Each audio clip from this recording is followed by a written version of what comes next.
ఎలాంటి శక్తిని ఇవ్వబోతున్నాడు ఆయన అనగా, యేసుక్రీస్తు వారి నామమందు అద్భుత ఆశ్చర్య కార్యములను జరిగింపగలిగినటువంటి శక్తి పరిశుద్ధాత్మ దేవుడిస్తాడు.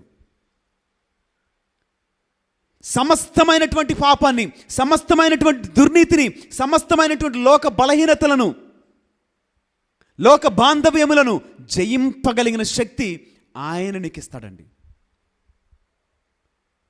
ఆ శక్తి సమస్తమును లోబరుచుకునేది, సమస్తమును జయించగలిగేది.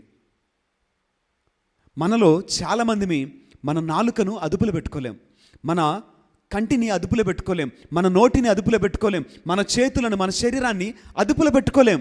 కానీ పరిశుద్ధాత్మ దేవునికి ఇది సాధ్యము. ఆయన శక్తి వలన సమస్తమును కూడా ఆయన లోబరుచుకొనగలడు.